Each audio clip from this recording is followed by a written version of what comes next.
Welcome back to the Journey podcast. My name is Manzi Mbaya and you are listening to the number one podcast in the country. And I'm so excited, guys, to welcome you again to this new episode because I have someone very creative in the house.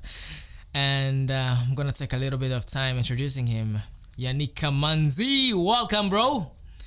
And Yannick is not only a friend, but also a big bro. So, bro, welcome to the studio. I'm so excited to welcome you, and I'm gonna give you time to introduce yourself to our listeners and people following us and watching us.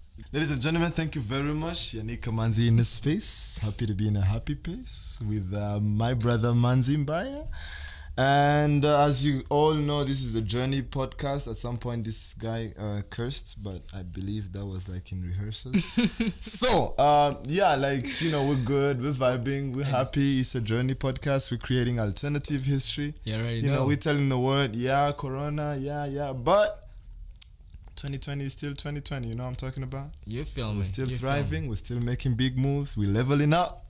And all that's right. about it. So let me make it short and introduce you guys to this person, because this guy is a very genius that I respect a lot since primary school. And he's not only a dancer but also a choreographer and an actor. And you do a lot of stuff, man.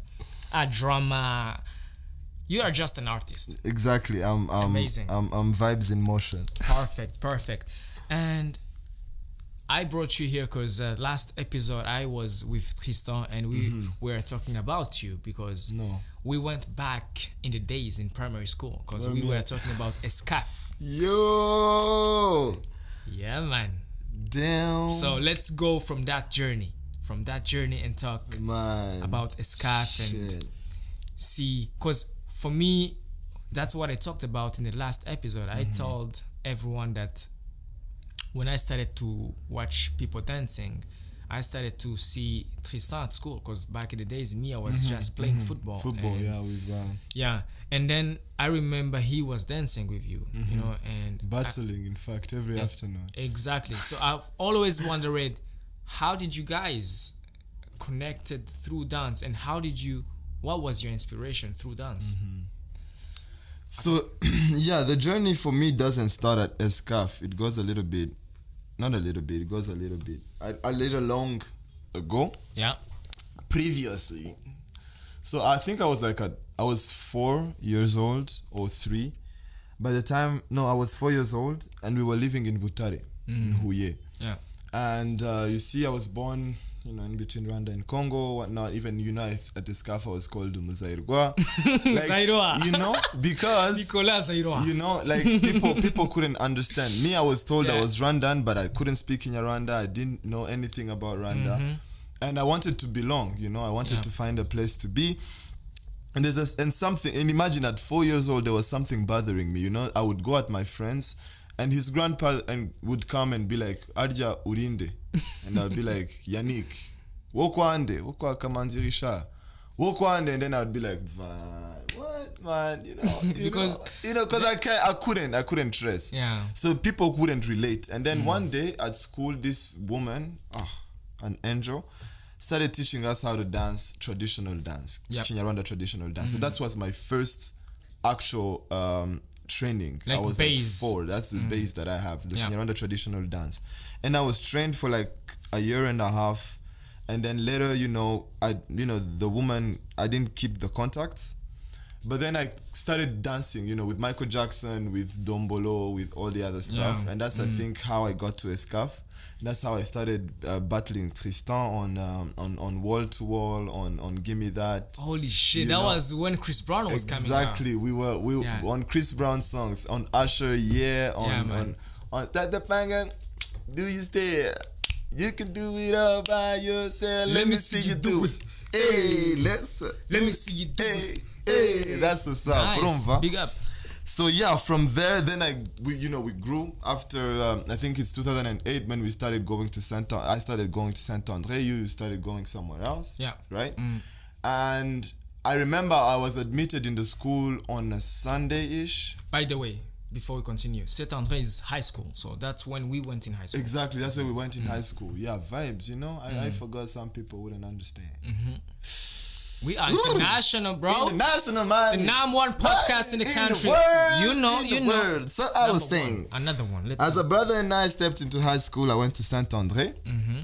And so I was admitted in the school like on a Sunday. I knew a few people. I knew Peace, Peace Muriel. There was also another guy called Kobe, I believe. And then they had a show on Wednesday. And they gave me like a spot for a freestyle. Nice. Bro! And that was like I got in the school on Sunday. Was it the show called Boom? I don't remember, bro. I don't remember. You see, there's technicalities in namings that I didn't follow by then. Okay. So, so I danced, and bro, that's it. By the way, that was it. I started dancing, performing. Yo, like we had a crew with now Bienvenue, let me remember who else was in that crew. I'm forgetting. But Christian, yo, bro. Christian Kanobaito. No, Kanobaito was in Six City by then. True. I'm talking about Bobo, bro. Saint-André.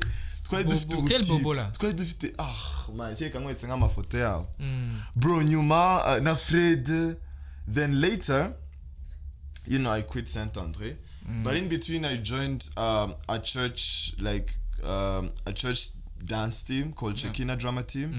And since then, I worked there, you see. So when you guys started cruise and everything, I had stopped doing... I think there was a gap in the time from primary school and high school that maybe you were in boarding school too. Yes, at some point I went to boarding. But it was not a gap in terms of dancing, because I resumed dancing, but not on the mainstream platform. Yeah. So as you guys formed crews, Crest Cruise, Afrocasa and whatnot, me, I was in church, right? Yeah. Just praising the Lord. Amen. Ladies and gentlemen, Jesus was good. Jesus was doing me some good stuff. And I was learning how to dance. I was learning how to choreograph. I mean, I didn't call it choreograph. I called it choreograph before I knew what choreographing is actually. Yeah. And, I just assembled moves, I'd say. I assembled moves for my team. And then after high school, bro, you're gonna trip. You are about to trip. You are about to trip. Vibes. The first ever contemporary dance workshop I attended, you were in it. Actually, when was that? It was in 2016. 2016. No, 15 November. Zero. ENT. Big up to yourself. What's up? With Wesley Ruzibiza. See what I'm talking about? Shout out to Wesley. That guy, he's Respect a god. He's a god. Let him know. Yeah. So, right? So, but in the meantime, I was also doing some side stuff with the team at church. I started doing research on what it means to be born in a country where there was a genocide. See what I'm talking about? Yeah. Like, for the longest, the post-memorial generation is looked up to as a generation that is just lucky they were not there. But how lucky is it, to be in a country that had a genocide? How lucky is it to have parents that mourn, 100 days in 365? How lucky is it? I was lucky. I was born on the 31st of March for the first time physically. Yeah. Then I was born consciously on the 3rd of October. But how is that? We'll talk about that. But now, that's a story for another day. Yeah. Focus. Right. So, if I was born 7 days after my, physical birthday, I could have been born on the 7th of April. True. Yeah. And then my birthday would have been nada. I would have never celebrated my birthday. How lucky is that? Right? So I had started doing some research. I had written a couple of scripts with the team at Shekinah, Quest to the Cure. We had done a couple of televised events. They went to TV and all that. But, I think it was just a matter of leveling up. So when I came to the first workshop with Wesley Ruzibiz, I don't know what Wesley saw in me, but he gave me that opportunity. I learned. Yeah. And the moment I started learning, I just continued trying to find new stuff to learn. Then I came to us for a second workshop. Then I got casted in Bolero. Then you remember you were there even, when I was when we auditioned for Bolero. Let me stop you there, because I remember when this is the time back in high school, because I remember when we were doing rehearsals with Chris Crew back at home at Cosmos in Mirambo. Yeah. You came by. I think you came by and you were, maybe you were just that was before Shekina, right? Just And a you little were- bit like a transition. Yeah, it was like, because I remember, remind me if I'm wrong. I remember you told me like, yeah, man, I want to go back into dancing more, and I remember telling you, yeah, man, you're welcome to join the practices bro, if you want, and seeing you few years later again in the workshop with Wesley, I think that was also for us a good foundation as becoming choreographers and as starting to understanding the actual essence of dancing, because we all danced when we were kids. We all danced as entertainers, but when it was time to actually start dancing as professionals, we needed people to anchor us, and that was Wesley Hexibition. Legit for me, I definitely owe him what I became today, he's a big part. Everybody else that I worked with after, they had seen me somewhere, but he didn't have any he didn't see me anywhere. He believed in you. He just looked at me and was like, he's worth a shot. He gave me that shot, and I am who I am, right? Yeah. So I was saying, Bolero kicked it. Kicked it for me. I became visible to some other eyes in the country, and before I know it, I received a call from Simon Mashirika, another good guy. He tells me, so we're planning to do this trip to SA, to South Africa, and we're gonna go play Africa's Hope. Yeah. But there are a couple of actors that are not around. Do you want to come in and audition to fill in the gaps? I'm like, bet. Right? I had heard of Mashirika. I had seen you perform in Mashirika. Because I worked with Mashirika back in the days. And whatnot, and Ubumunu. But I was looking at Mashirika from the side, because I was never like, I was like, Mashirika looks like it's too big for me. Yeah. So when Mashirika called, I was like, vibes, let's go, let's try it out. And then I was lucky enough to find Oben there. Oben is like my dance partner since, Shekina. And I found Ada there, Ada who I had met through Amizero, which I belonged to, and I belonged to. So we auditioned, it was vibes. We started working on the piece, and then it happens that, man, this story is too good. Yeah. Man, I love it. Listen, so it happens that in 2015, I had went in town for a workshop about five international people that made history, by Hitler's, by Nelson Mandela and stuff like that. Yeah.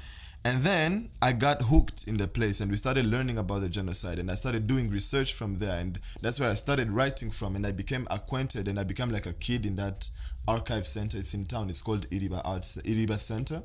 Is it where you read books and... Exactly, we read, but we have access to archives, we have access to research made by other people. So I'd been subscribed for years then.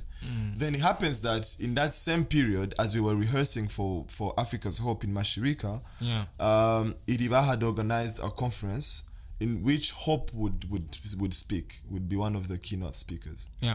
So I attended because, by the way, why not? And Hope started speaking, and Hope pitched about Mashirika and pitched about Africa's Hope and Bridges of Roses and da-da-da. And I had worked previously with them on a project called Mural Legacy. By the way, that story is crazy. I almost hit one key. Mural Legacy. Hit one key? Yeah, so this is the thing. One key.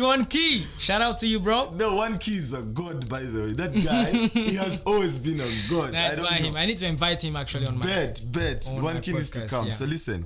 So we are called for a project which is called Mural Legacy by David Cottrell from the UK and the woman, I'll remember the name. Yeah. From Sri Lanka. A very beautiful woman, a very beautiful soul. What they do, they give us a monologue each. I was with Andy, with Eliane, with Ines, with One Key, and myself. And I think, that was it. So we sat, we read a text that they had given us, and they asked us to create a character. And after creating a character, they brought, some information to us. So the thing is, at some point, me and One Key were at two different points of a table. And One Key was joking because it was a joke. But me, I was serious. I had taken it serious. So I was like, But you went in the character. So what was your character? So that's too long of a story. So let's go back in my career and we'll talk about the work of David Cottrell later. All right. So where was I? So Mashirika Hope is about to speak in the conference. She speaks, and at the end I ask a question. I say, you see, we've acted as perpetrators, as survivors of the genocide, and somehow every time we bring our life, we use our body to bring life to some character. A couple of that trauma, of that guilt, of that stuff remain in us, right? So then I was like, when are we gonna start talking about, our generation, the generation after the genocide, kids that didn't know what was happening, kids that were born out of rape, kids that were born from perpetrators. Who is gonna ask these questions? Are we just lucky or about what? Right? So she was like, that's a good question. Then she left. So that was your question. Yeah, I'm doing a dramatic pause to Okay. let that sink in. So then she leaves a bottle. You see, like these bottles of water. She leaves a bottle somewhere, right? And then she sends me a text. Will you be coming to practice tonight? I say yes. Please bring me my bottle and let's talk after practice. I don't know if it was on purpose or if it was an accident, but that maybe woman it was is a scripted. god. That woman is a god. The Almighty had scripted that. So, all right. So at the evening, I bring the bottle to Hope. We talk. But at the end of the conversation, we are working on Generation 25. Big up. What am I saying? That's it. We sold it. Bam. Next thing you know, co-directing. Bam. Next thing you know, she sets me up for East Africa Got Talent. Bam. Next thing you know, she sets me up for Quit Izina 2019. Bam. Boom. Transform Africa. Bam. Yo, like everything just came the year right became away, like crazy. And then we went to South Africa, and then we came back. And in the meantime, I was doing also work on the side myself. But I was also going to ask you, because I saw you were also traveling to Paris more often. Was it like 5 times coming back, or? Bro, it was crazy. Yeah. So the work I was doing in Paris, and I'm still doing, is something like this. That's why I was like, I'm so excited that I'm actually talking about something relevant, but in Rwanda now. Because in Paris, I'm invited on a regular basis on a program called Radiolife, right? And it's like a radio show, but it's on stage. And they bring young humans from different parts of the world. Most of the time, I'm seated with someone from Sarajevo, or someone from Gaza, or someone from Cameroon. Because those countries that have history, and then with genocide, wars, trauma, Yeah. And there's a guitarist or a musician on the side, and there's someone who's drawing our pictures. Then it's like a storytelling. It's like a storytelling show. Nice. So I've been doing that a lot. Like there are times I would go there on Saturday, come back on like I'd go on Friday, come back on Monday, perform here in Kigali on Wednesday, Friday, and Saturday, or Wednesday, Thursday, and Friday, and then Friday night I sleep in.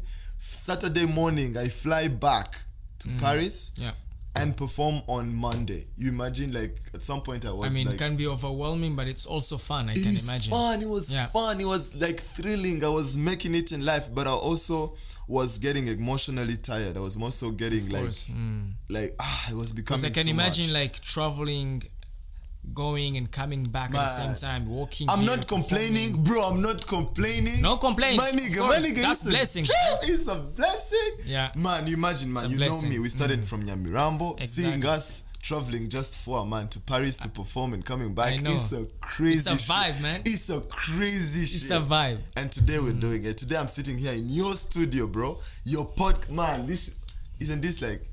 Tell me this is not history. We'll make it. No, we are writing our own history, bro. Exactly, alternative history. This is what I've always said.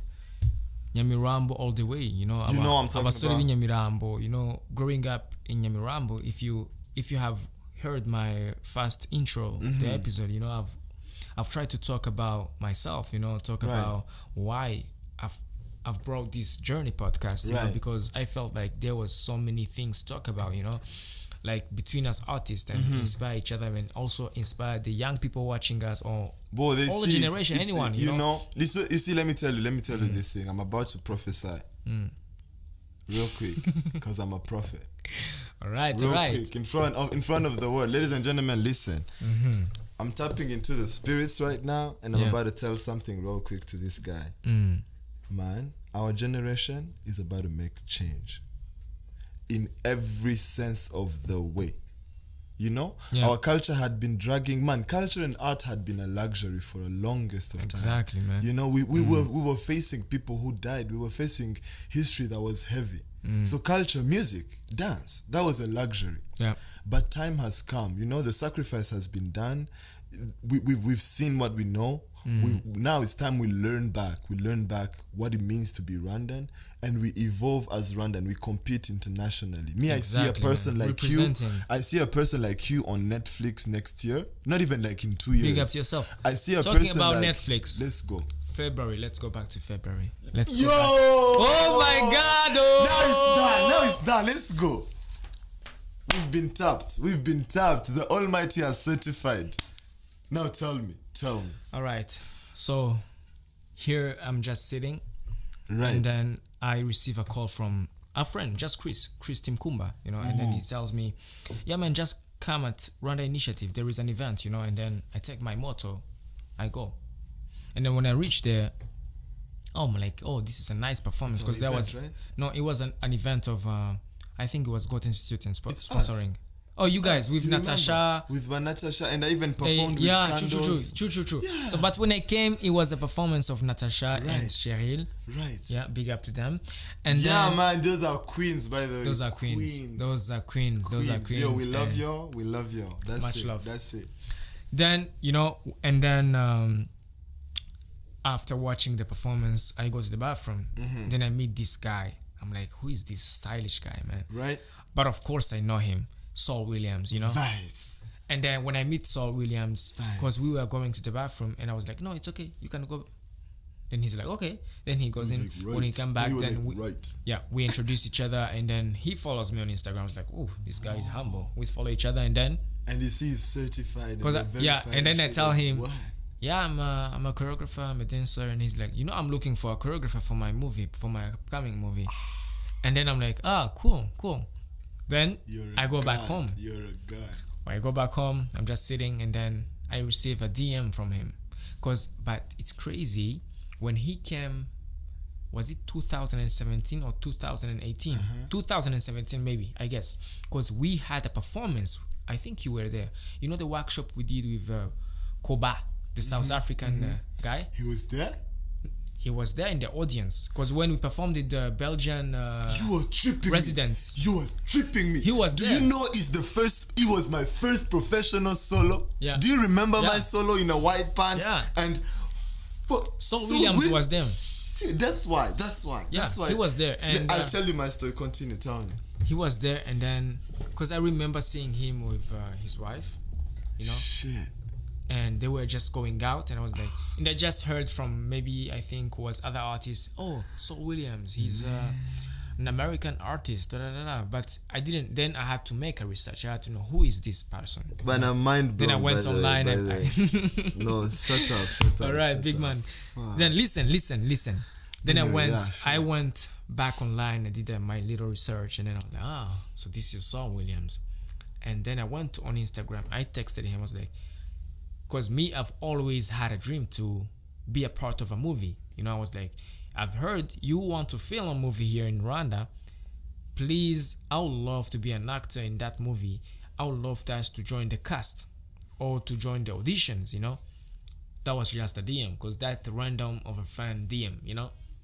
And then imagine 3 years later, he DMs me. He's like, hey, bro, so are you available this February? Because I would love to talk with you about choreography for my movie.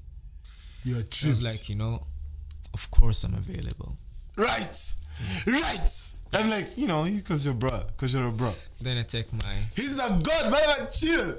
I take a taxi and I go to Kiyovu, because there was the whole production team. And we sit together. We sat together like an hour talking about his movie. And I was like, I was just tripping. You know, I was like, holy shit.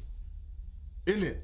just the funny thing is that, I mean, the good thing about it is just when you sit with someone like that, you get so much inspiration. You and see it. These you're like people, overwhelmed, they make you visualize their dream. Exactly. They make you visualize. Anyways, it's a long story. Maybe we're gonna talk about it to the coming episodes. Sure. But yeah, that was an amazing experience. Can I tell you about my experience? 2021, the movie's coming out. By the way, Neptune Frost is gonna be a life changer for everybody. Yeah, but let me tell you my story real quick. So you see that same night where I did my first ever professional dance solo. That night was a very special night. That's why I tripped. It was a very special night for me because my father and I had been beefing for 8 months. And I had moved out of my parents' house to go live at my sister's with my brother-in-law at some point because I wanted to continue dancing. He wanted me to go do stuff like architecture or whatnot. Exactly. So we had been beefing a lot, right? Man, I had gone to Kenya. It's a very long story. But that night, I invited him because I was like, man, this is going to be a life changer. Yeah. He came, he saw the performance, and he was like, Yannick, I bless your journey. I mean, before you continue, it's not every day you see your son performing in the Belgian I told him, come suit it up. He was like, suit it up? But when he came in, he saw, man, ministers, man, MPs, crazy shit. And I was like, man, that's my son. By the way, that's my son. Exactly, man. And at the end of that performance, he was like, word, you do what you got. Because he was a proud father. At that moment, I think that's the decision. Now imagine if Saul Williams was there, that would explain why my introduction to Neptune Frost is trippy. Can I tell you about that, Sha? So I had worked with Atik on Notre Dame du Nil. Atik is a production team. No, Atik is a G. You don't know Atik? I don't know Atik. Who is Atik? Google him. Hey, Google it. Yo, Atik is the... Right. Let's go I'm back gonna to do my research. research. Do your research. You need to do research. So this guy came. Big up in to Rwanda. Atik, by the way. No, Atik is huge. You can't do big up to Atik like that. Atik, you write a letter to say big up Atik. I will send an email. You're right. Right. So Atik had come for to premiere his movie Notre Dame du Nil, the movie where Bamalaika played in and all the other girls with Albina. Yeah, all those. Yeah. So. I had worked with him. Atik, of course I know Atik, the Arabian guy with a lot of hair. See, this is your host, ladies and gentlemen. The number one podcast. The number one. So, Atik, yeah. Cut. So that's Let's let's continue. So that night of the premiere, so William came. Of course. So he came, but me, I was like in the organizing team and stuff. So at the end of the premiere, when we were saying hello, highs, Saul Williams came and with his wife, and they said hi to me. I was with Atik. And Atik was like, man, I like this guy. He's talking about me. And then Innocent came. And Saul asked Innocent, do you know this guy? Innocent was like, man, this guy is a good guy. He's a dancer, he's an actor, he's everything. Like, man, I think I know this guy. Then he said, yo, I saw you perform. I was like, you saw me perform? Yeah. Where? How? I said, man, I like you. And then this other woman comes in from, I don't know, even this, I think it's like the Belgian embassy. He's like, this is the best dancer you will see. I have that kind, I was like, tripping. Then that was your entrance. I think that is how I tapped in. And then he was like, yo, we will talk. Right. And then later we were running a conference with Mashirika at Serena. And there was also happening some conferences with RDB and the audiovisual. So they were there so we could meet and say hello, Yeah, highs. I remember because they did a workshop also. So we said hello, highs and whatnot. And then they came to our performance with Goethe Institute there and he saw me dance and was like, Rod, I like you. He also followed me, I think, that time. And then I'm chilling with Frank, right? We are chilling. I receive a call from Innocent.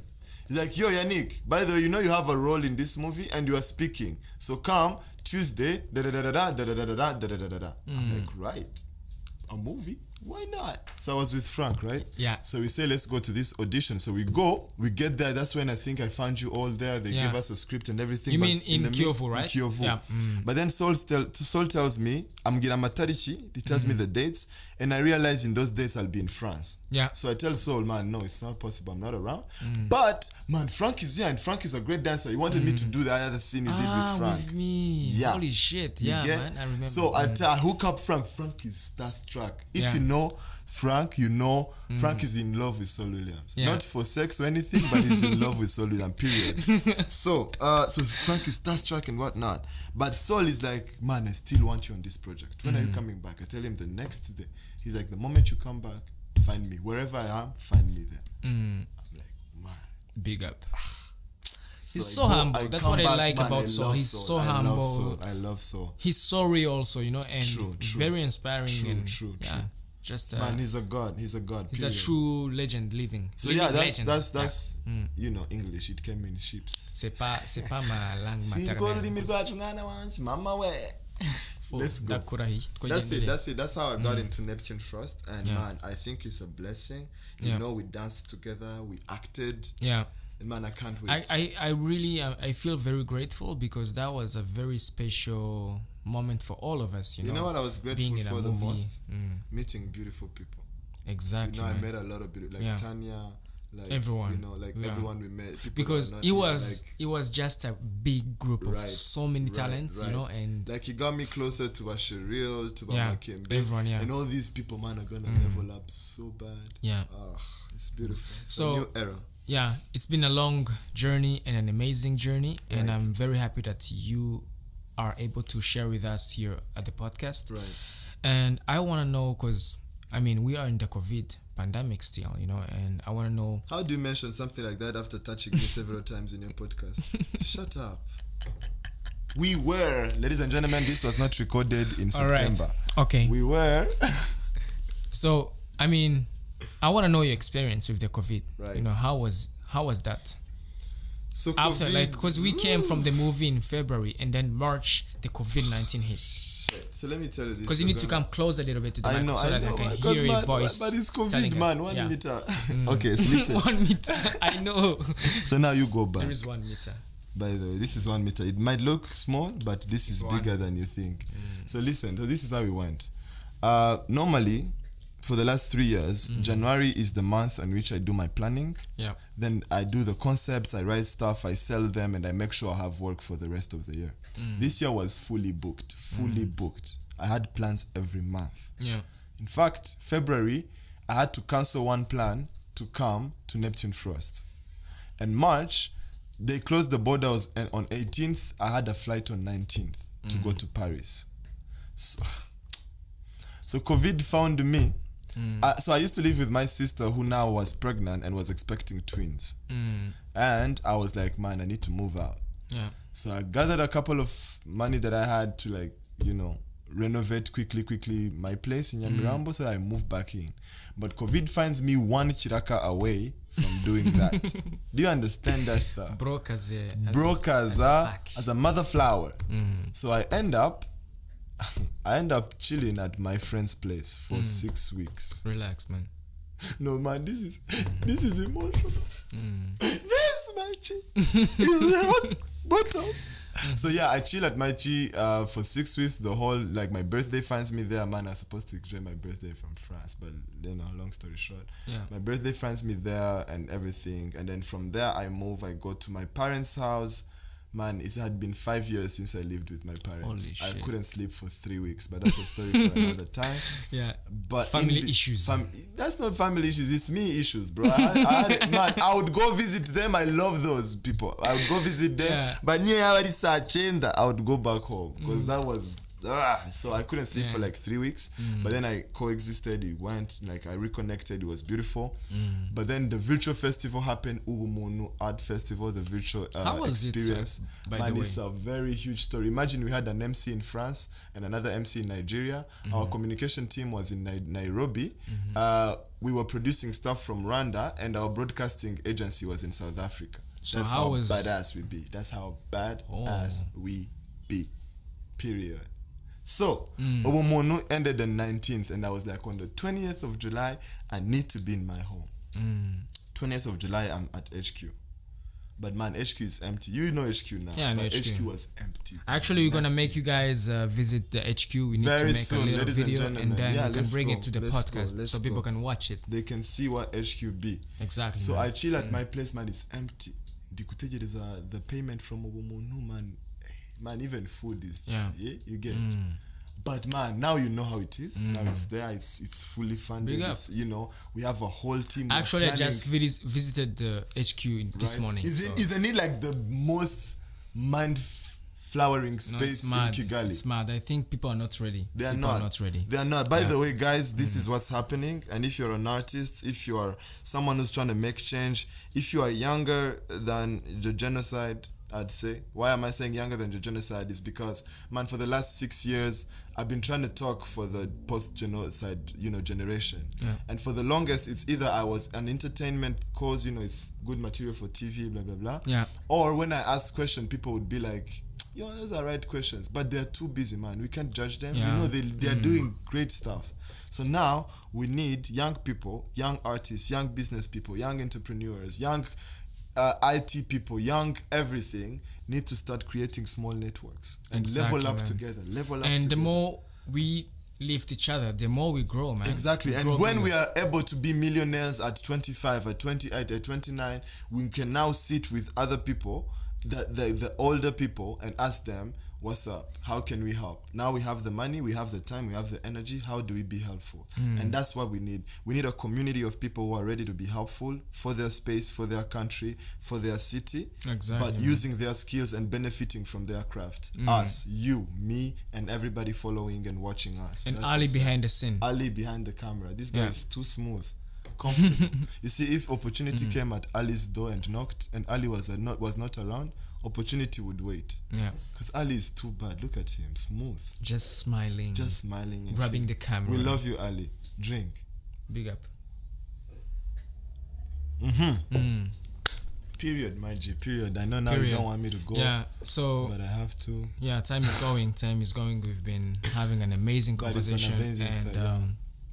I think this is what I'm looking for. I'm looking for bringing artists and connecting with them through this podcast, and we talk about different things and different subjects and our struggles and also our wins, Our wins, mostly our wins, man. Exactly, Let's celebrate man. Big them. up. Yeah. And you're a legend. Yeah, man. So thank you so much, my brother, for joining the Journey podcast. Right. And I'm very humbled to be able to receive you in my studio. And man, big up to yourself. Big up to you, man. Keep it up, and also keep inspiring the new generation coming, and also the older generation, man.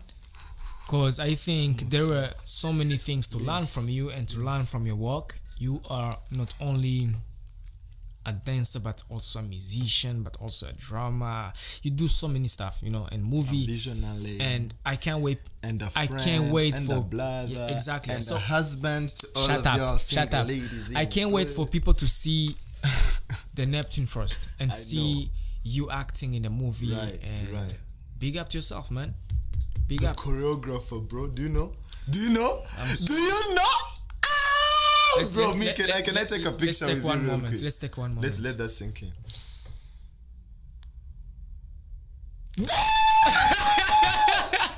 Oh my God. All right. Thank you so much, guys, for listening to Journey Podcast, the number one podcast in the country. And make sure you guys follow us on all platforms. You listen us and you interact with us. Tune in, please like, share, comment, subscribe. Tell us what you think. What's up? Big up my yourself. number to the single ladies, my number is 078. I'll give you the details. All right. Thank you. That was dope, man. Vibes.